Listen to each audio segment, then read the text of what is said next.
Hoy.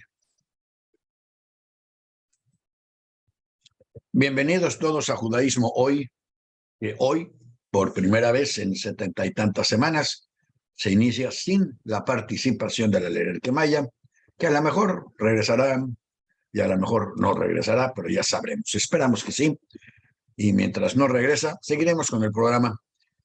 Y bueno, vamos a dar la bienvenida a las visitantes desaparecidas, que yo creí que ya nos habían abandonado, que nos tenían ya tirados al camino, al lado del camino, pero qué bueno que están todos y bueno, sigamos el programa.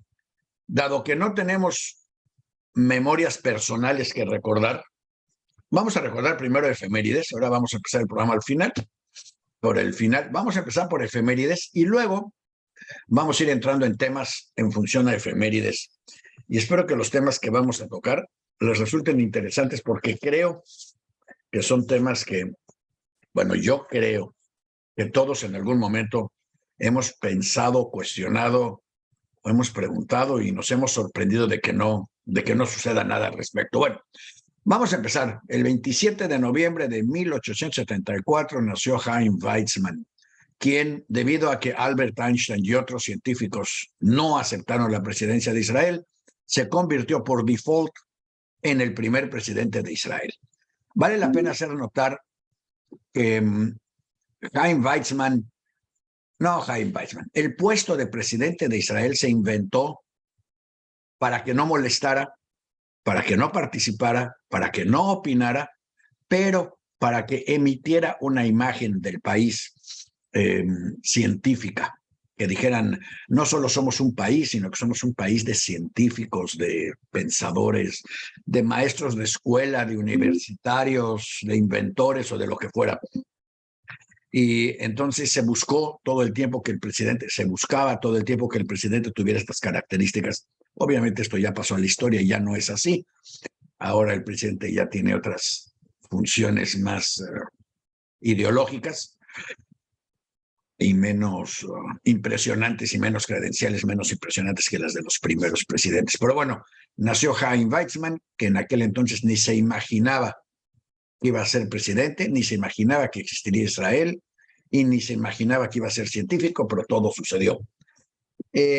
También casi al mismo, no es cierto, casi al mismo, 50 años antes de él ya había nacido Anton Grigorievich, que ya para cuando nació Chaim Weizmann ya era un famoso pianista, compositor y director de orquesta.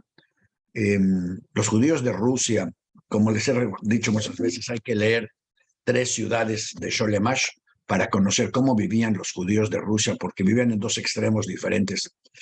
Y ahorita vamos a hablar un poco de los del extremo bueno y los del extremo malo. Pero bueno, el 29 de noviembre del 47 fue el aniversario de la partición del mandato británico en la tierra de Israel. Hay que recordar que los ingleses estaban en contra de que se hiciera una partición del Estado de Israel, porque los ingleses para eso habían creado, recuerdan ustedes, a Lawrence de Arabia. Bueno, los ingleses inventaron a Lawrence de Arabia para que Lawrence de Arabia inventara el nacionalismo árabe, para que los nacionalistas árabes inventaran países que obviamente no existían, para poder luchar contra el Imperio Otomano, para poder ganar las fuentes petroleras durante la guerra y poderse quedar con esa inmensa riqueza. Casi le salió bien a todo eso a los ingleses, excepto, claro, como siempre, por esos judíos ahí de Palestina que insistían en separarse y que al ser apoyados, pues implicaban que a lo mejor perderían el apoyo de algunos de los musulmanes, y eso no le hacía gracia a los ingleses para nada. Por consiguiente, durante la guerra, los ingleses fueron casi aliados de los alemanes, en cuanto a que los alemanes querían expulsar a los judíos, pero los ingleses no los dejaban llegar a Palestina, ni a ningún lado para ese efecto, porque Roosevelt no los dejaba llegar a Estados Unidos, Cárdenas no los dejaba llegar a México, y los únicos 3 lugares que quedaron abiertos fue Filipinas, la República Dominicana, y pues si lograban colarse de alguna manera en el Imperio Otomano, Palestina. Un error grave del Imperio Otomano, raro que no se les haya ocurrido, porque si el Imperio Otomano, bueno, lo que pasa es que el Imperio Otomano estaba aliado con los alemanes, pero si se les hubiera ocurrido y hubieran dicho, mándenme a todos sus judíos, el Imperio Otomano se hubiera llenado de inmediato con 1 millón más de personas, de las cuales 200,000 hubieran sido soldados para ellos y hubieran hablado los idiomas de Europa y hubieran podido luchar mejor. En fin, no sucedió y el 29 de noviembre se creó la partición del mandato, de la partición por las Naciones Unidas de la tierra de Palestina, Israel o como le quieran llamar, y desde entonces la pelea ha sido si este centímetro me pertenece a mí o te pertenece a ti, si me lo dio Dios o te lo dio Alá, si me lo dio la suerte o no me lo dio la suerte, si esta piedra es mía, si esta piedra es tuya y cosas por el estilo. A un nivel de, que digo, la última semana el pleito fue si este peine del siglo -4 te pertenece a ti o me pertenece a mí. O sea, más detallista que esto, no creo que haya ningún otro conflicto en la Tierra en el que la discusión sea sobre una piedra, una roca, una flor o lo que sea. Y claro, en el que haya tantos años de si tú quieres, yo no quiero. Si yo quiero, tú no quieres. Y todo el tiempo parecen matrimonio estos de veras de israelíes y palestinos. Ahí están juntitos, viven en la misma casa, pero se tienen que llevar la contraria y te dije que tú eres el bruto, no te dije que el bruto eras tú, te dije que te iba a pasar, no, yo te dije que a ti te iba a pasar y no avanzan ni para atrás ni para adelante. Pero en fin, para avanzar en eso, fíjense que chistoso, un día después, escogieron un día después de la fecha de la partición para recordar a los judíos expulsados de los países árabes. Aquí valdría la pena recordar que los judíos no habían sido expulsados de ningún país árabe por milenios. O sea, los judíos de Irak tienen una historia de casi 3,000 años de antigüedad. Los de Siria lo mismo. Es más, los judíos de Siria se salieron de Siria y casi se vinieron nadando a México y Argentina cuando estaban ahí, con tal de no estar ahí. Pero no fueron expulsados. Los judíos de Siria, igual que los cristianos de Siria, igual que muchos sirios, se salieron de Siria porque los otomanos los querían de soldados para ir a luchar contra los alemanes. Y ellos decidieron que pues este era un pleito de otomanos y alemanes que se las arreglaran entre ellos.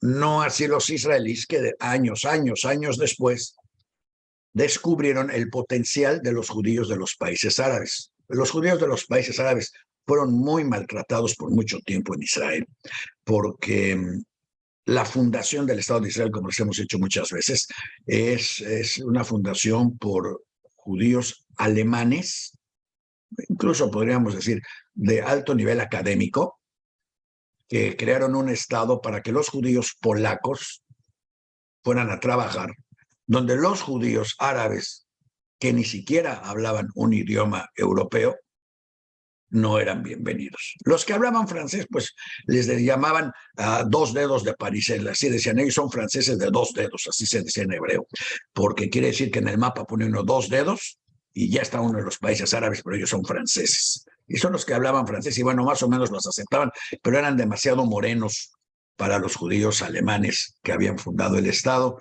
y durante mucho tiempo fueron discriminados realmente hasta que llegó Begin y Begin descubrió que los podía aprovechar para llegar al poder. Era la única manera en que la extrema derecha israelí iba a llegar al poder y pues sí, como sabiamente dijo alguien más en otra parte del mundo, si no saben leer es más fácil acarrearlos. Y bueno, los judíos árabes han sido desde entonces la columna vertebral de la derecha israelí, porque además piensan y actúan obviamente como árabes y como tal la confrontación es dada, es apoyada, es aprobada, es aceptada y es considerada inevitable. Entonces, se conmemoró, se creó este día para conmemorar la salida de la expulsión como como un contrapeso a los que cuestionaban y decían que, bueno, los palestinos fueron expulsados de las tierras de Israel. Bueno, pues miren, los judíos fueron expulsados de los países árabes. Las expulsiones. Bueno, tenemos mucho más de este tema después. Estas son las efemérides. Pero fíjense que esta última efeméride nos lleva a una situación muy interesante. En Israel, la semana pasada, se creó el puesto de zar de la identidad judía. Cuando se crea una posición de zar, acuérdense, yo digo, quienes recuerde algún zar, recuérdenmelo por favor, pero cuando en Estados Unidos se creó el zar de la antidroga, fue cuando más drogas hubo.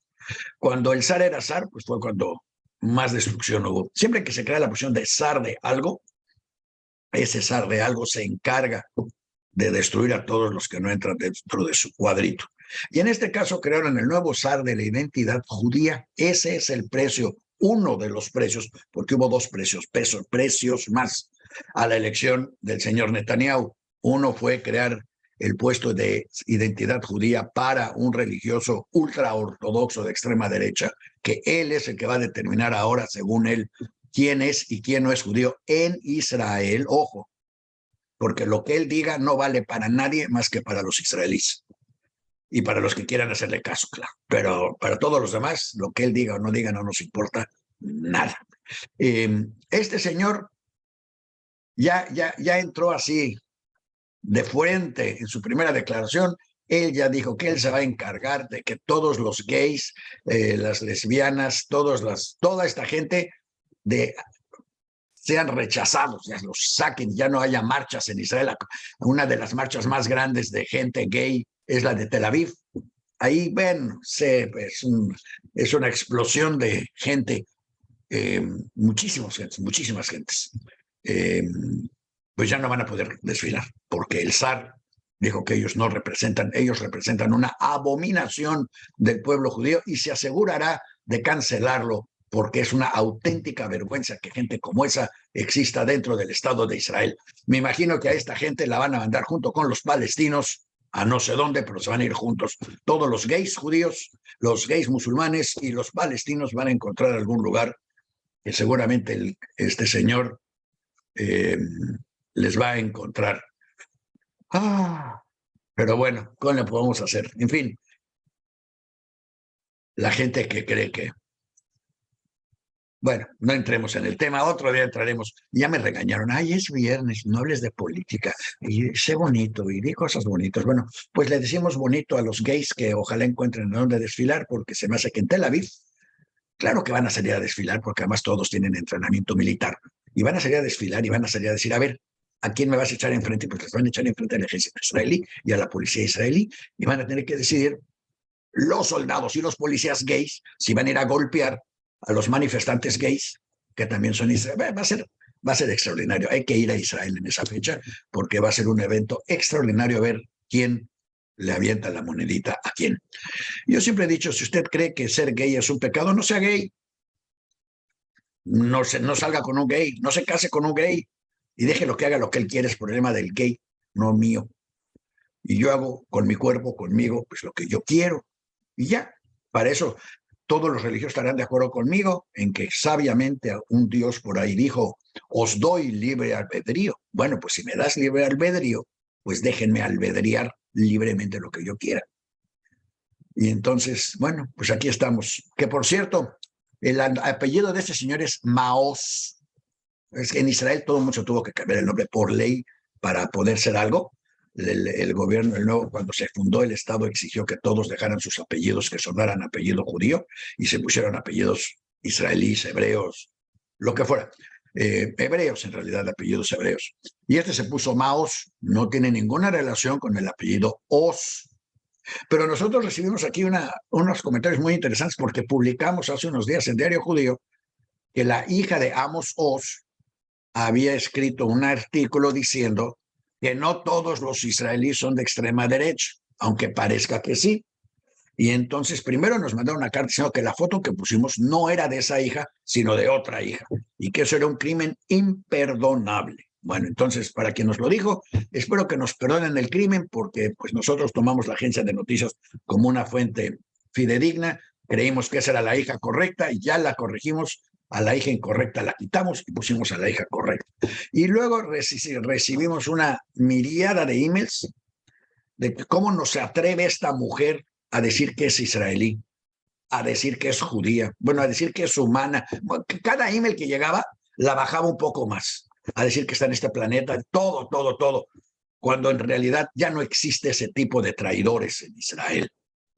Esa misma semana Netanyahu tuvo una entrevista y en la entrevista dijo que uno de sus mayores logros y satisfactores era que había terminado con la izquierda israelí. Y es cierto, la izquierda israelí ya no existe. 83% de los jóvenes israelíes se declararon de extrema derecha. Eso es salvaje, porque esos números no se habían visto hace mucho tiempo, para ser específicos, desde 1939 en ningún país del mundo, excepto en Alemania. Y no son nazis, nada más son de extrema derecha, para que no se confundan, pero un problema lleva al otro. Hablando de extrema derecha, yo tengo hoy aquí un libro que es el siguiente tema. Jamás hubiera yo creído que lo iba yo a leer, y sin embargo, no solo lo estoy leyendo y lo estoy disfrutando muchísimo, sino que tengo que reconocer que me cae muy bien este señor y que une todos los temas de los que estamos hablando. Estoy llamando del señor Vladimir Jabotinsky. Vladimir Jabotinsky es el padre nuestro de Netanyahu. Todo lo que Netanyahu pueda decir, pensar, hablar o querer, Vladimir Jabotinsky lo propuso, lo dijo y lo peleó antes. Vladimir Jabotinsky era tan de derecha que en su momento nadie quería hablar con él, incluyendo los grupos sionistas. Vladimir Jabotinsky era un judío ruso que escribía en ruso. ¿Se acuerdan que les dije lo de Anton Grigorievich y los judíos rusos? Bueno, los judíos rusos que vivían en el área rusa, no en el área europeo oriental, o sea, Ucrania, Polonia, Lituania, Letonia, Estonia, etcétera. Los judíos que viven en Rusia vivían muy bien. Por lo menos no eran atacados en las calles, no había antisemitismo contra ellos. Y no solo vivían bien, sino que les fascinaba, porque además es fascinante, quien la conoce, les fascinaba la literatura, la música, la cultura rusa. Y uno los ve y cómo beben y cómo todo, y sin embargo, en el fondo hay una cultura, yo no puedo, digo, la música clásica y la literatura rusa son de primera línea extraordinarias, y realmente los judíos soviéticos se hicieron soviéticos y rusos, zaristas, se hicieron parte integral y amaban y adoraban esta cultura, y bueno, hasta la fecha, ¿por qué no? Hasta los que no somos la adoramos y la amamos. O sea, a mí pónganme un Tchaikovsky cualquier día y denme a leer un Dostoyevsky para deprimirme felizmente y ya estuve. Y este buen señor Jabotinsky, igual que Herzl, igual que todos los otros sionistas iniciales, tenían el problema de ¿qué vamos a hacer con el problema de los judíos que no son ni rusos ni alemanes? O sea, nosotros, los judíos que están en Polonia y que hablan esa lengua extraña que se llama Yiddish y que tienen escritores y que tienen literatura y que, bueno, ¿qué vamos a hacer con ellos? Porque por un lado llegan disfrazados de negro los que son religiosos. Imagínense ustedes, los que viven en Cuernavaca, los que viven bueno, los de Interlomas no se lo tienen que imaginar, pero sí lo pueden ver, cómo se siente cuando salen estos señores vestidos de negro un día de calor espantoso y salen con un abrigo negro, un sombrero negro, con las peyes colgando. Y bueno, ellos así visten, pero uno los ve y dice, bueno, ¿qué le pasa a esta gente? Así no se viste uno en Cuernavaca, ni siquiera tienen shorts. Sería buenísimo un Josip con shorts, pero no tienen shorts. Y en México sería buenísimo pero llaman la atención. Ahora, imagínenselo cuando son 100,000 gentes, o 10,000 en un pueblo, 3,000 en otro, todos vestidos de negro. Pues claro que llaman la atención, claro que levantan y dicen, bueno, ¿qué les pasa? Agarren a estos 1,000 o 2,000 y pónganlos en Iztapalapa a mediodía, y todo el mundo dice, oye, ¿quién sabe qué está pasando? Llegaron marcianos, porque se visten, hablan y se ven totalmente diferente a todo lo que hacemos. Y esos éramos nosotros. Cuando nos quitábamos las peyes era peor, porque entonces nos vestíamos como todos, pero hablábamos de izquierdas.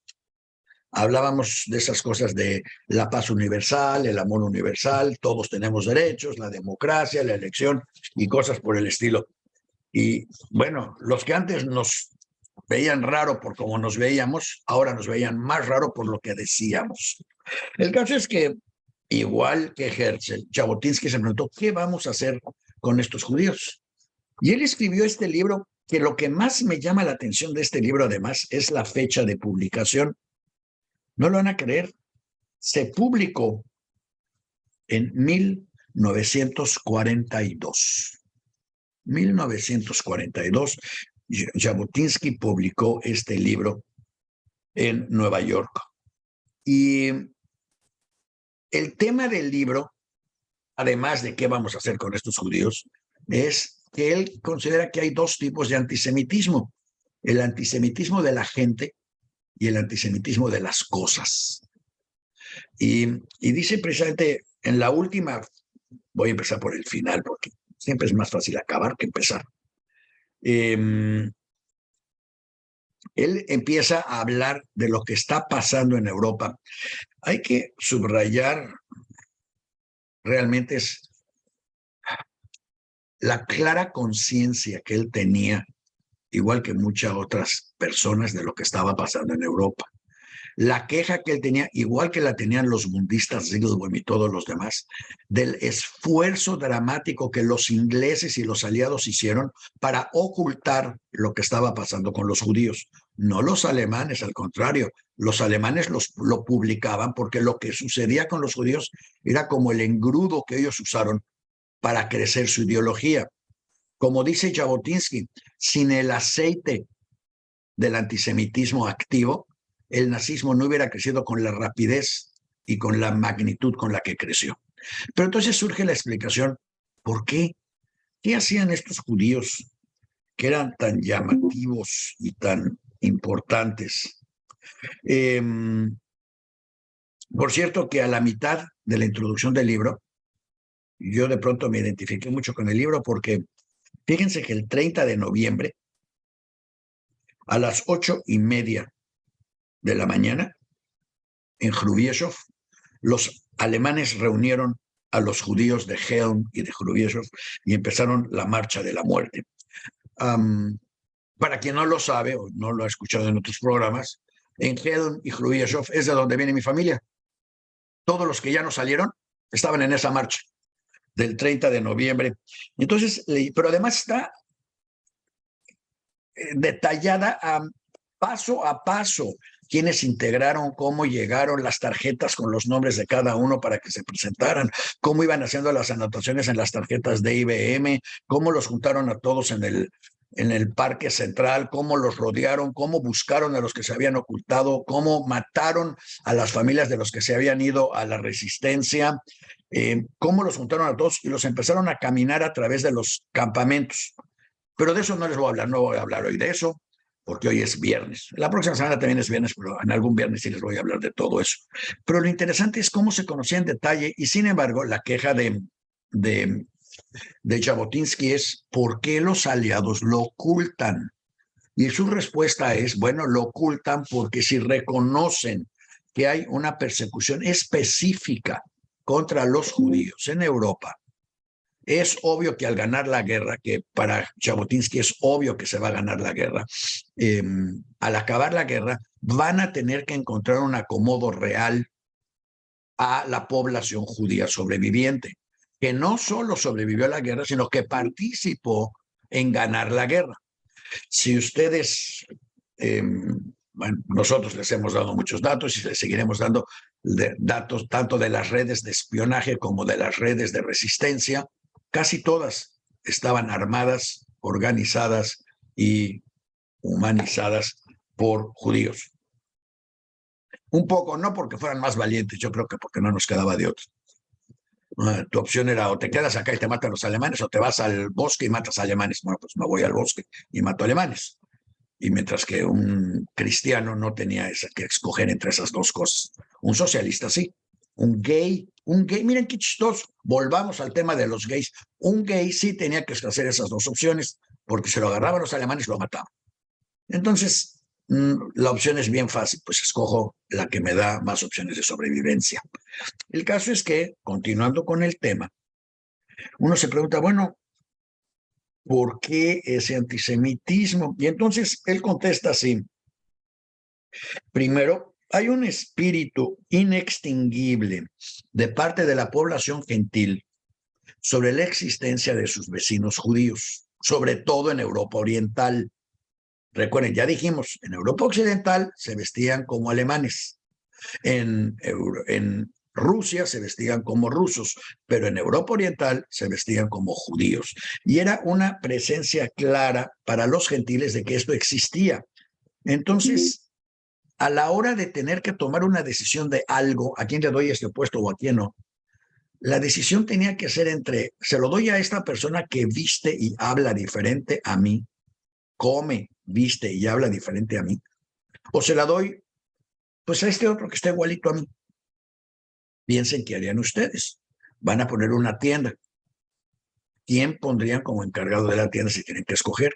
¿A alguien que habla, se ve y come diferente a usted?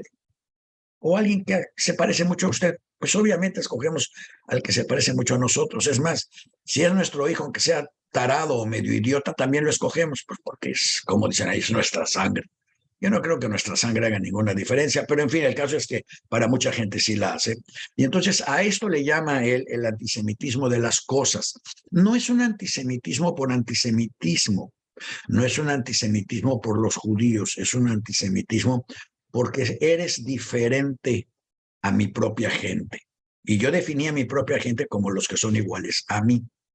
Yo sé que por ahí me dijeron que no querían política hoy, pero vamos a hablar de política. El populismo se basa exactamente en esto, pues en lo que se basó el nazismo. Los que son diferentes son malos, son fifis, son lo que sea, los que hablan inglés son malos. Es encontrar la diferencia. Los que no se ven, es más, hasta voy a hablar diferente para que sepan que los que hablamos, como que dijimos tabaco, porque no sabemos decir tabasco, son diferentes. O sea, buscamos las diferencias y las subrayamos. No hay antinada, no es nada personal, es simplemente política de identidad populista.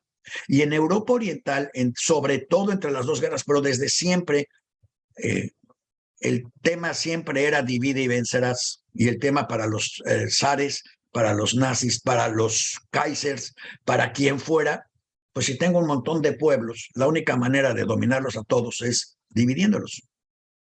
Y así los puedo controlar. La mayor preocupación sería que se unieran por eso el odio tremendo de las aristocracias a los movimientos socialistas. No dije comunistas, dije socialistas, porque los movimientos socialistas unen, cruzan fronteras de identidad y dicen todos somos iguales y la democracia es lo mismo. Todos somos iguales, todos podemos votar, aunque nos veamos diferentes. Los gay, las mujeres, los hombres, las lesbianas, los blancos, los negros, en mayor o en menor nivel somos iguales. Y entonces podemos trabajar juntos y por consiguiente el gobierno populista tiene que odiarlo. Claramente dice Jabotinsky, no hay un mal intrínseco en esta conciencia de diferenciación. No es un obstáculo que me permita relacionarme con mi vecino. Yo puedo hablar con el vecino que es diferente a mí, puedo discutir con él, puedo comer con él. Es más, me puedo relacionar con él, me puedo acostar con ella, con él o con ella. Bueno, habrá quien se quede con él también, pero no importa con quién sea. Y no tengo nada personal en contra de él, pero a nivel de grupo, a mí me queda claro que ellos son diferentes. Y mi mente puede muy fácilmente diferenciar entre nosotros y ellos, aunque yo y ella no tengamos problemas de unificación. Una teoría muy interesante. Yo realmente no lo había visto así, pero creo que Jabotinsky tiene toda la razón. Este clima, si este clima existe, es bien fácil promoverlo. Porque además, como hemos visto tanto en Estados Unidos, como en México, como en su momento en Brasil, promover el odio a lo diferente es súper duper fácil y súper duper productivo. Pero en fin, quería yo mencionarles este libro porque lo voy a estar mencionando también en el futuro. Déjenme apagar esto. Bueno. El libro se llama La Guerra, The War and the Jews. La guerra y el judío. 1942, Nueva York. Y la verdad es que yo me lo encontré, lo localicé por un caso fortuito. A mí me gusta andarme paseando eh, cada vez que veo que hay una casa en venta, me gusta meterme para ver, yo por chismoso nada más, cómo vivía la gente, eh, cómo decoran, cómo está la casa, etcétera. Pero cuando son casas nuevas, las decoran de acuerdo a lo que ellos creen que es la imagen. Y esto caemos otra vez exactamente en este tema. Fíjense qué chistoso. Aquí en San Diego hay norte y hay sur. En el sur vivimos los hispanos, latinos, mexicanos o como nos quieran llamar. También vivimos los negros y algunos blancos. En el norte vivimos o viven los blancos hindús y chinos con títulos universitarios. Se me olvidó decir que en el sur no hay mucho título universitario. Cuando yo llegué acá me dijeron que la ciudad esta de Bonita era la ciudad con más emprendedores en California. Y dije, ay, qué buena onda, voy a vivir con todos estos emprendedores. Luego resultó que emprendedores significa desempleados que siempre están buscando cómo sobrevivir el día. Los que ponen puestos de ropa, los que ponen ventas los viernes, eso es un emprendedor. En el norte no hay tanto emprendedor.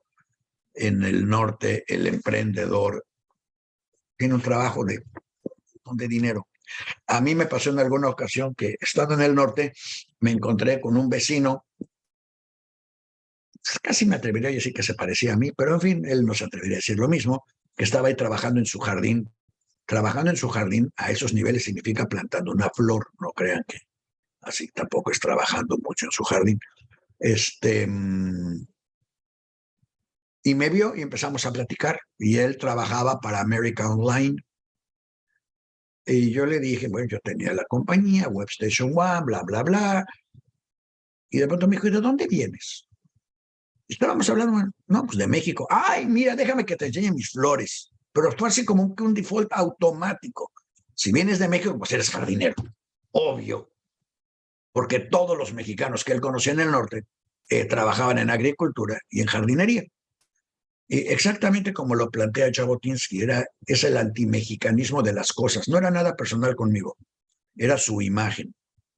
Y se reproduce constantemente en todos los niveles. Piénselo usted, la imagen del gringo a nivel de las cosas. En fin, yo quería subrayar este tema porque este tema nos va a dar la entrada a muchos elementos futuros, porque realmente debo reconocer que Jabotinsky, independientemente de que sus ideas hacia la solución del así llamado problema judío son, a mi gusto, un tanto cuanto cuestionables, aunque son las que están de moda hoy en Israel,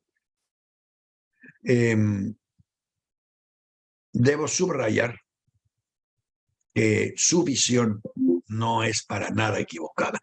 No es del todo correcta, pero tampoco es para nada equivocada. Y vamos a sacarle el jugo, porque a mí no me importa si la opinión es de extrema derecha o de izquierda, si tienen razón, si tienen una buena capacidad de observación, hay que subrayarla porque nos puede permitir a todos conocer algo más. Entonces, bueno, ya les hablé de las efemérides, les hablé de los presidentes y por qué estaban ahí los presidentes israelíes, les hablé del cambio dramático en Israel y además les voy a decir algo peor. Bueno, no sé si es peor o mejor, pero el cambio dramático israelí es cierto, Netanyahu tiene razón. Ya no solo no existe la izquierda israelí, sino que toda la gente con la que yo he hablado de la izquierda israelí o de la ex izquierda israelí, viven como venezolanos, parecen venezolanos, demócratas en Venezuela, llamémosle así. Están todo el tiempo buscando cómo salirse. Si pueden, sus hijos ya no están en Israel. Se están alejando porque además les queda claro que demográficamente no tienen futuro. No es tanto que la izquierda haya dejado de ser izquierda, sino que resulta que también será un problema de los izquierdosos. Ustedes me dirán, estos izquierdosos todos tuvieron 1, 2, 3 hijos, mientras que los derechosos tuvieron 8, 9, 10 hijos. A la siguiente generación, los izquierdosos, un hijo era gay, la otra era muy selectiva en con quién salía y con quién se casaba y empezó a reproducirse a los 34 años. Y el otro hijo tuvo un hijo porque tenía mucho trabajo. De los otros 10, uno murió y 9 se casaron y cada uno tuvo 10 hijos. Y entonces contra un hijo de los izquierdosos ya había 90 hijos de los derechosos. ¿Quieren saber la historia en la siguiente generación, que es la que nos toca? Pues es obvio, nada más agréguenle un 0 a los 90 y no le agreguen nada a la izquierda. Porque eso de que los hijos salen muy caros y que la escuela y que quién sabe cuánto y cuánto trabajo y mientras lo educo y mi carrera, bueno, pues mientras las señoras están haciendo carrera en la izquierdosa, pues las de derecha están corriendo en la reproducción. Mientras en la izquierda son mujeres escritoras, luchadoras, etcétera, en la izquierda son mamás, en la derecha son mamás, de muchos. Y además las niñas de la derecha se quieren casar y se quieren casar jóvenes y si no se quieren casar igualdad porque se van a casar. Y se casan y de inmediato tienen hijos. No salen con que quieren acabar su carrera y ahorita nada más que nos acomodemos. Y no, a lo que te truje chencha. Y entonces a lo que te truje chencha demográficamente convierte a un país, cambia totalmente la demografía de un país. ¿Cómo puede alguien de extrema derecha, y otra vez no es para mal ni para bien, cómo puede alguien de extrema derecha votar por alguien de izquierda si un tema es lo gay? Si el diputado de izquierda va a decir, no, pues los gays tienen derecho a ser gays, ya se acabó. Ahí dice un lugar, Emanuel 28:36, o no sé cuál en la Biblia, que los gays son muy malos. Se acabó la discusión. Entonces, los de derecha ya no pueden votar por la izquierda nunca. En cambio, los de izquierda son más perdonosos y sí pueden salir a decir de pronto, bueno, no estoy de acuerdo en esto, pero sí estoy de acuerdo en aquello. Por ejemplo, el señor Trump tuvo una reunión la semana pasada con dos personas, uno que es literalmente es un nazi y el otro, pues que le aplaude al nazi. Y el señor Trump no tuvo ningún empacho en tener una reunión con ellos porque, pues como él dice, no son gente mala.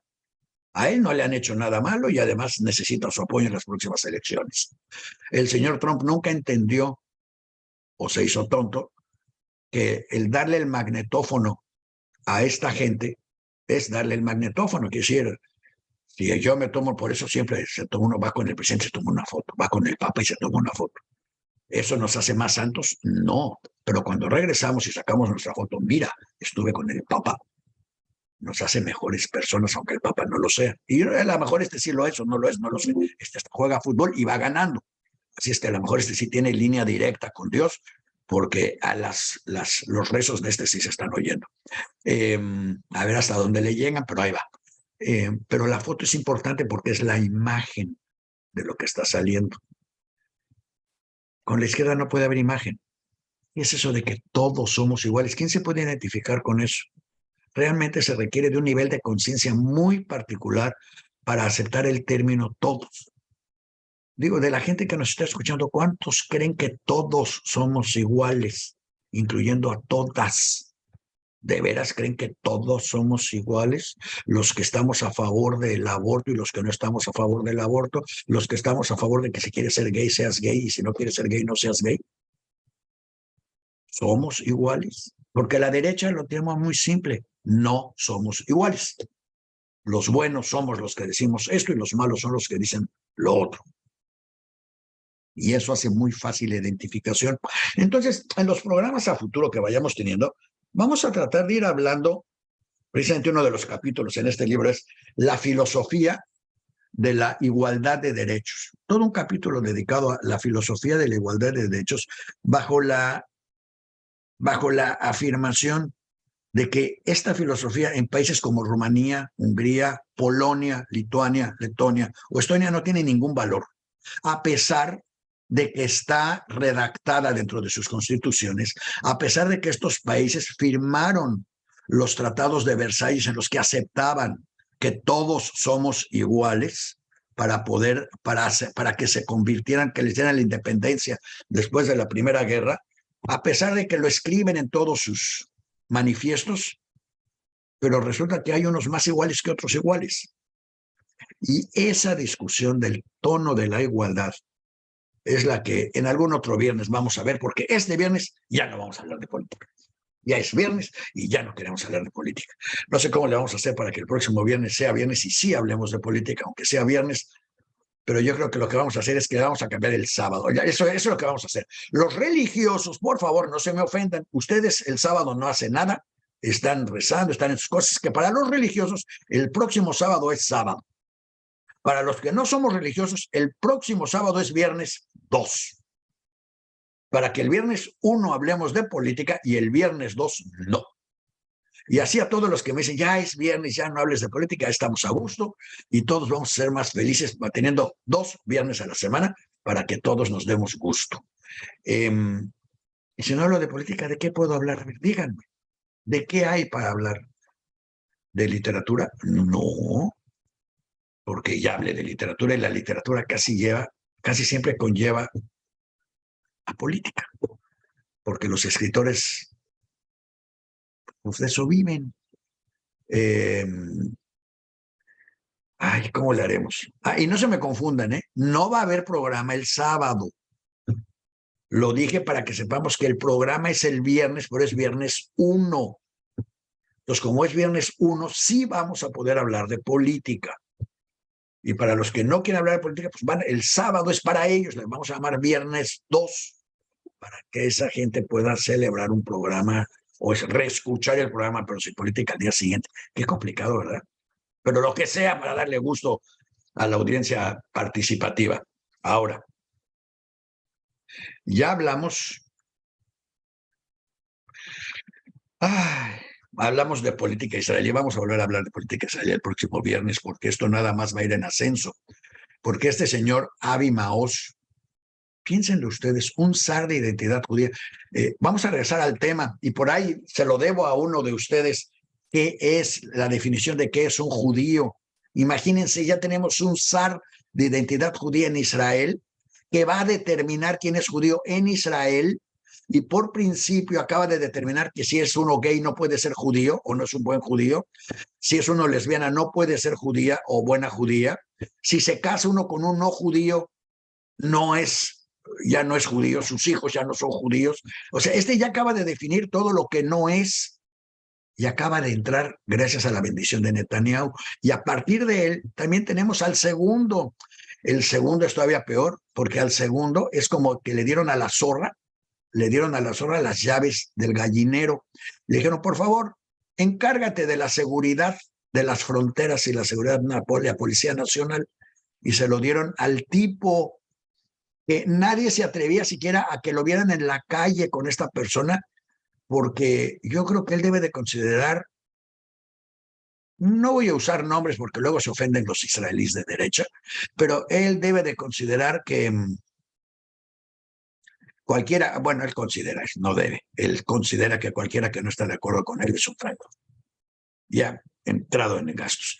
Y cuando uno parte de la base de que si no estás de acuerdo conmigo eres un traidor, es obvio que uno no es ni un demócrata, ni difícilmente es un buen ciudadano. Yo, en cambio, yo nunca he dicho eso. Yo reconozco que la gente tiene derecho a no estar de acuerdo conmigo.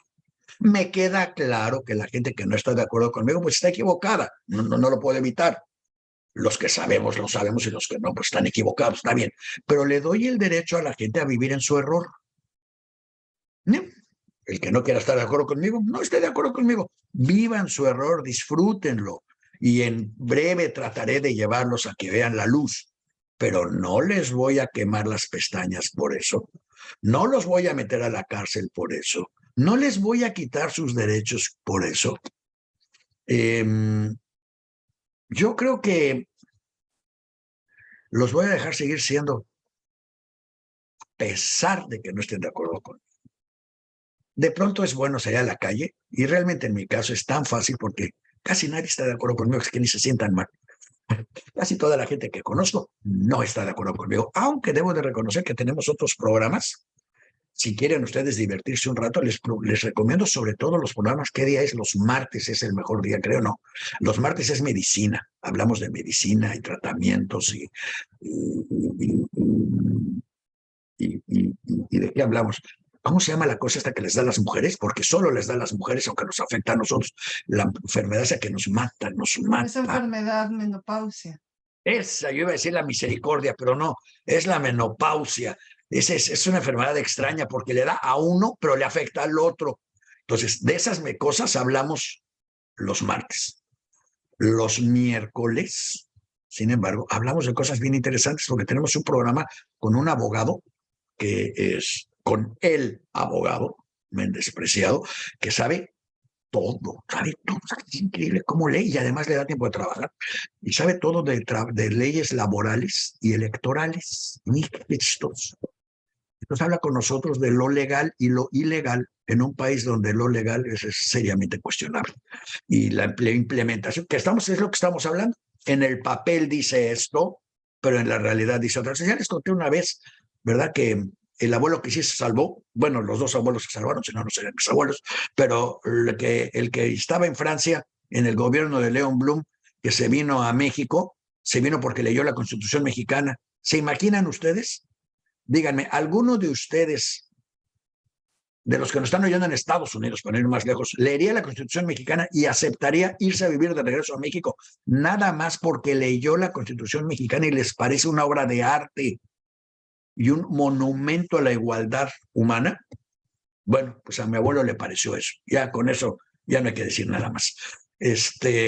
Claro, y luego descubrió que pues, lo que dice el papel no necesariamente se implementa en la realidad. Pero lo mismo pasa con la Biblia, ¿verdad? Para que no me critiquen que nada más critico a uno. La Biblia se supone que nada más son 10 mandamientos, porque todo lo demás es puro cuento. Todo lo demás es lo que dijo Juan y lo que dijo Pedro y lo que dijo Manuel y que Juan 20:18 y Pedro 20:15 y puros numeritos.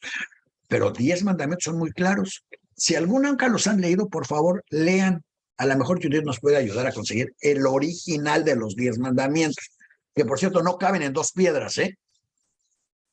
Porque nada más el primer mandamiento es no puedes adorar a ningún otro Dios, pero además viene con todos los detalles. No puedes tener estampitas, no puedes hacer, no pueden ser aves, no pueden ser animales, no pueden ser esculturas, no pueden ser estatuas. No. Viene toda la definición que prácticamente deja que no pueda haber ningún otro, punto. No hay imagen, no puede haber nada, no puede haber dibujito, no puede haber nada.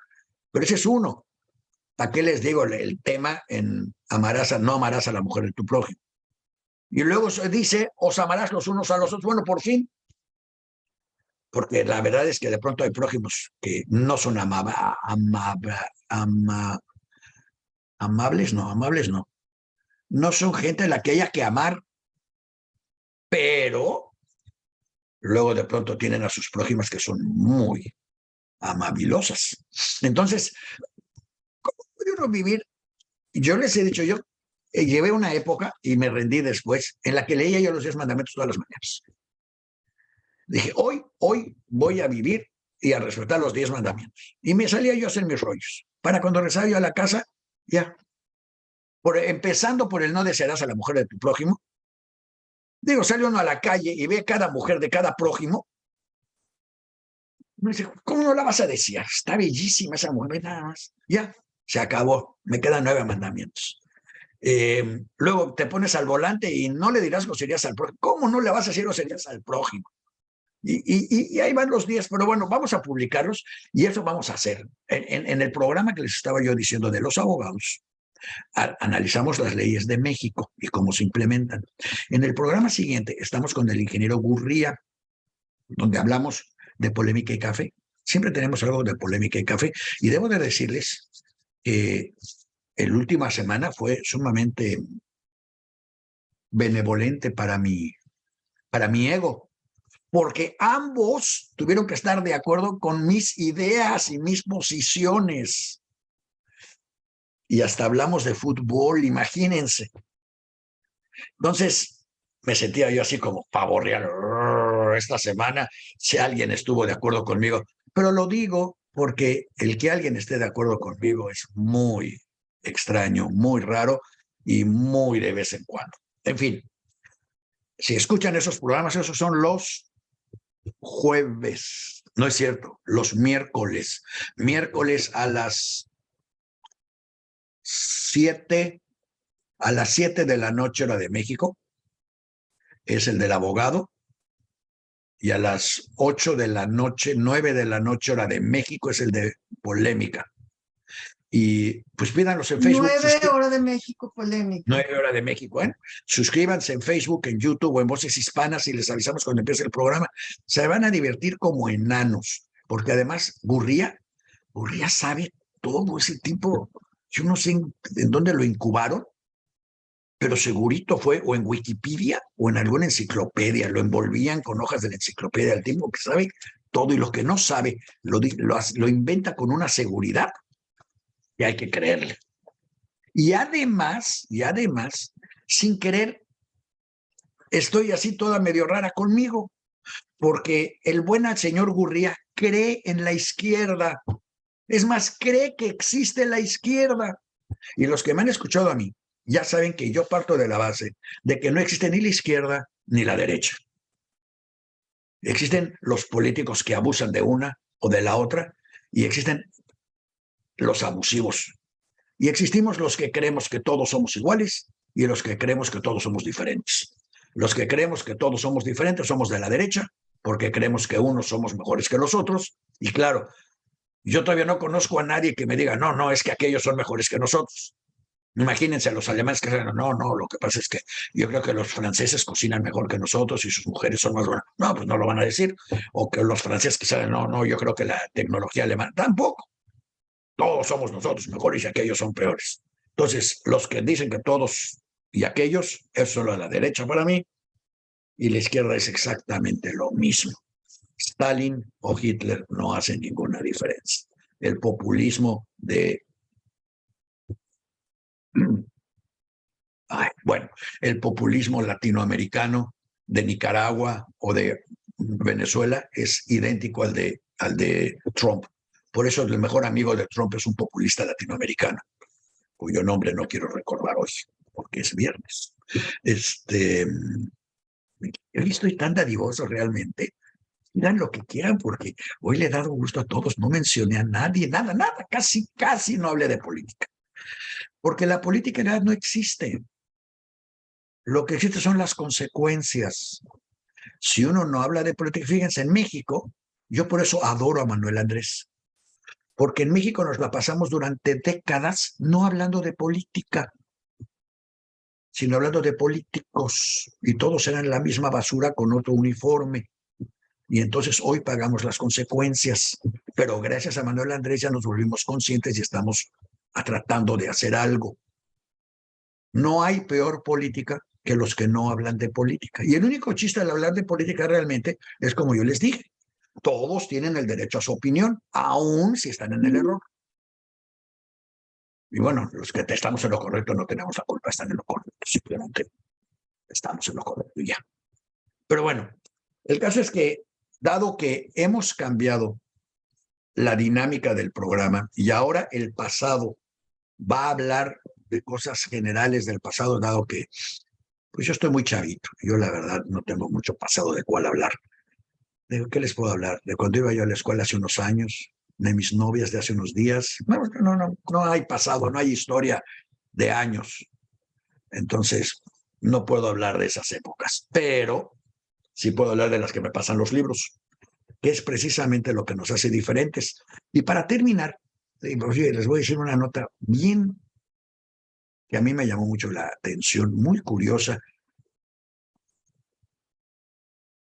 Los perros, ustedes tienen perros, todos los que tengan perros levanten la mano, y todos los que quieran a los perros levanten la mano. ¿Saben ustedes qué descubrimos?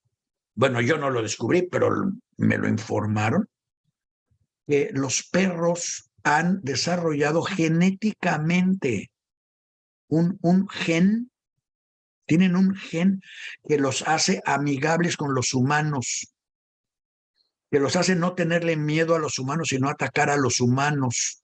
El lobo, o sea, se comparó contra la genética del lobo. El lobo no tiene ese gen y son igual de aparentemente cariñosos y y chuchule, muchele, hasta que de pronto deciden, déjame en paz y suelta la mordida. El perro, cuando lo ven ustedes, yo siempre me he preguntado, bueno, este perro es más humano que yo. Alma quiere comentar algo. A ver. Adelante, Alma. ¿Me escuchan? Sí. Sí. Sí. Hablábamos, bueno, un poco de la derecha y de la izquierda. Yo quisiera preguntar si en realidad la derecha está haciendo algo por este país y en realidad está haciendo algo por la comunidad judía. Sé bueno, que están haciendo un poco más de apertura. Está Claudia Sheinbaum como jefa de gobierno y me parece excelente. Pero, ¿qué otras oportunidades está dando en apertura para el judaísmo la derecha? Bueno, voy a tener que tomar esto como con pinzas. ¿Cómo se llaman las pinzas estas que se usan para jalar un niño sin lastimarlo? Forceps. Esos, lo voy a agarrar así. Primero, Claudia Sheinbaum, bueno, la derecha no le dio trabajo a Claudia Sheinbaum, se lo dio el populismo. Claudia Sheinbaum, a pesar de ser Claudia Sheinbaum, no lo puede negar, pero no es parte de la comunidad judía. Es judía, sí. Es de familia judía, sí. Pero es más de tradición republicana, de los judíos que lucharon por España, por la república, por la democracia, y nunca fue a una escuela judía y nunca tuvo una educación netamente judía, lo cual no es bueno ni es malo, nada más es. Sus relaciones con la comunidad judía son, por decirlo menos, pocas. Sus relaciones con otros judíos son también muy pocas y no siempre muy amistosas. Y este gobierno no en particular no es que le haya dado alas a Claudia Sheinbaum, porque digo, la tiene ahí, pero no la tiene por judía, la tiene por leal. Acuérdense que este gobierno es lealtad antes que nada. Incluso casi me daría pena decir, pero él dijo lealtad antes que capacidad, lo cual, pues, si yo fuera Claudia Ebrard y todos los demás, oye, ponle tantito por lealtad y un poquito de capacidad por lo menos, ¿no? No hay ninguna apertura, ni había necesidad de que hubiera ninguna apertura. Por ahí tenemos gente como Castañeda, que es un poco más participativo de la comunidad, no mucho, pero un poco más. Pero tenemos gente como Moshinsky, que es totalmente parte de la comunidad y que sigue teniendo sus becas Moshinsky, que son el impulso más importante que hay para la física en México. Bueno, Sabludowski, hay un, bueno, si van a Daniel, tienes a Chertorivsky, tienes a Daniel, tienes a varias personas involucradas como personas y como otros mexicanos, no como judíos, sino como mexicanos involucrados en la política. No es una característica militariamente. Chequen la sección judíos destacados, van a ver cuánta gente, todo eso son de mexicanos, ¿eh? Todos los que están en judíos destacados de Diario Judío son judíos mexicanos destacados en México. Bueno, destacaron a lo mejor en otro lugar, pero surgieron y se educaron en México. Entonces, no había necesidad de esa apertura. Casualmente esa apertura se ha dado y está presente. No necesitamos que nadie, hasta ahorita por lo menos, no se ha necesitado que nadie les dé permiso de actuar o de no actuar. Hay quienes se han sabido integrar. Es más, les voy a dar el judío más de moda hoy, aún más que Claudia Sheinbaum. ¿Alguien quiere opinar? ¿Alguien quiere adivinar quién es el judío más de moda hoy? El único que armó una enorme manifestación en el Monumento a la Revolución. Bueno, él no la armó, pero él habló. Sí, Pepe Woldenberg, quien fundó, creó, armó el INE. Más participación que eso, más amor por la sociedad y el país, no lo puede haber. Más entrega, no la puede haber. Él vino de una escuela judía, de la Naye, una escuela socialista judía, republicana, tipo el Colegio Madrid. Muy similar. Y de esa escuela vienen muchas personas que han brillado en esos campos, no por accidente, porque la escuela de alguna manera, a mí nunca me dijeron en la escuela esto es bueno y esto es malo, pero de alguna manera cuando me decían es que todos somos iguales, como que se le quedaba a uno, y cuando uno sale a la calle y en las escuelas que no eran así, no le decían uno a eso, pues a lo mejor uno se marcaba con eso. Pero la respuesta breve es, no hay más apertura, no tiene por qué haberla. Manuel Andrés ha tenido múltiples relaciones con muchos judíos muy productivas y las tiene, yo no creo que las tenga porque sean judíos, sino porque les son útiles mutuamente. ¿Cómo se llama? Ahí Isaac me lo va a recordar. ¿Cómo se llama el señor que construyó el segundo piso del periférico? Siempre se me olvida su apellido. Acaba de fallecer. Su hija Shuli. David Serur, y le hacen un homenaje. Es de los premiados del Instituto Cultural México-Israel este domingo, que estará un evento en el Instituto Cultural México-Israel, y él es uno de los premiados. Déjenme decir algo de David Serur, bien sencillo. Ni un solo puente del segundo piso del periférico se ha caído de los que construyó David Serur. Ya con eso les dije todo. Todo lo demás se cae, se hunde, se va. Lo de David Serur sigue impecable. Eso se llama capacidad, extraordinaria capacidad de ingeniería. Y ahí está. Está Romano con sus edificios, está Char con sus edificios. Digo, ahí están. Sin necesidad, no tienen que hacer favor de nadie, al contrario. Precisamente el concepto de favor es lo que estaría fuera de lugar. Están por sus méritos, por su entrega y porque se supieron meter, como en todo, porque seguramente hay arquitectos muy buenos que no se han sabido meter y periodistas muy buenos que no se han sabido exponer. Digo, lo hay de todo. Que por cierto, hablando de eso, ahí está el otro Schwartz, al que aplaudieron, abrazaron, besuquearon ahí en los países árabes. Lo voy a decir feo, pero no importa. No porque fuera el mejor, sino por aguantador. Ya se aventó 10 mundiales de fútbol y 10 veces tuvo que ir a hablar de la selección mexicana. Si eso no es patriotismo, ¿qué más puede ser? 10, imaginen ustedes, 10 veces ir a redactar cómo va a perder la selección mexicana. Pero al mismo tiempo decir en el primer partido, no, esta vez sí tenemos chance. En el segundo, yo creo que tenemos chance. En el tercero, bueno, si Dios quiere, tenemos chance. En el cuarto, pues Dios no quiso, pero ahí estamos. Ok. Y hacerlo 10 veces, 40 años en el mundo. Eso es, ahí están gente de la comunidad que está participando activamente en todo esto. Y de esto, más los eventos, más todo lo demás, seguiremos hablando en todos los programas en los que espero que nos acompañen. Y ahora sí, díganle a sus enemigos que nos escuchen. Díganles, no tienes que estar de acuerdo con él. Te da de permiso a que vivas en el error. Y te da derecho a que escuches para ver si te convencemos. Porque a mí no me interesa realmente convencerlos, pero a lo mejor sí. Si logro convencer a uno solo, que el que quiera ser gay, que sea gay y que es problema de él, me doy por bien servido por ese gay, al que no conozco, con el que no me voy a casar. Yo no me interesa. Pero tampoco me afecta lo que esa persona haga con su cuerpo. Porque al final, si lo piensan, ¿qué es el cuerpo? Un pedazo de cosas maravillosas, además muy extrañas, porque se mete un virusito y nos tumba y nos hace pedazos. Nos da arteriosclerosis, nos da COVID, nos da meningitis. Bueno, eso solo si abrimos las fronteras para que nos manden anestesia con meningitis. Pero nos da de todo con un mini virus que ni siquiera podemos ver. Pero al mismo tiempo tenemos un cuerpo que puede hacer una cantidad de cosas extraordinarias. Pero ese cuerpo, cuando nos morimos, como dijeron, tierra, polvo eras y polvo te convertirás, lo aventamos a un hoyo, ahí lo dejamos tirado y nos vamos.